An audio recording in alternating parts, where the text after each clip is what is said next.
Hello everyone. I hope you are very well at your home. Washing your hands time to time, covering your face and maintaining social distancing.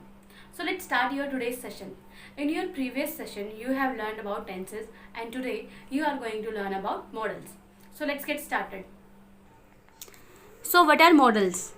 Modals are helping verbs. They are used to show possibility, probability, permission, determination and so on. Here are two rules of modals. First one is modals are not used as main verbs. They are only used as helping verbs. Rule 2. Modals are not used in V1, V2, V3 and ing form. Or they do not change with subject, person or number.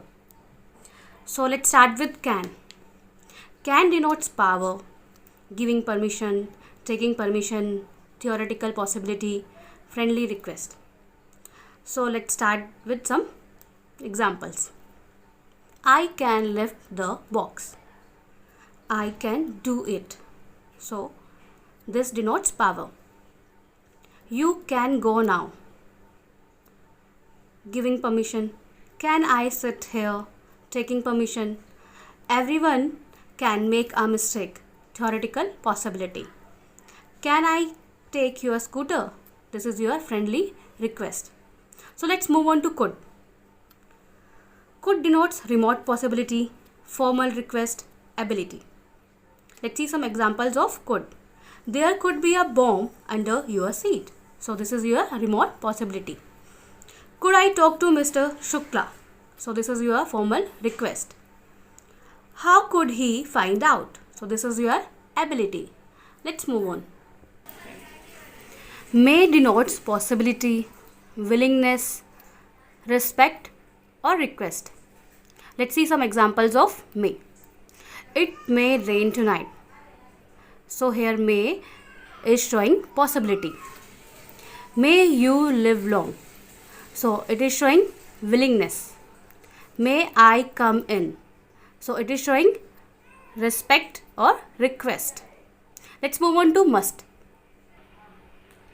Must denotes greater possibility, conclusions, invitations, encouragement, rules and laws. Let's see some examples of must. We must not be late. It is showing greater possibility. You must be mistaken. Let's move on to conclusions. He must be not more than 4 years old. So it is showing conclusions. Let's move on to invitations. You must come and see us soon. So it is showing invitation. You must go and see that film. It is showing encouragement. Let's move on to rules and laws. You can say that. Let's start. You must not park outside the entrance. So it is showing a rule. You must not make noise after 9 o'clock. So this is done. So class, this is done for the day. We will continue this topic in your next session. So please like, share and subscribe our Ankh YouTube channel. Thank you so much.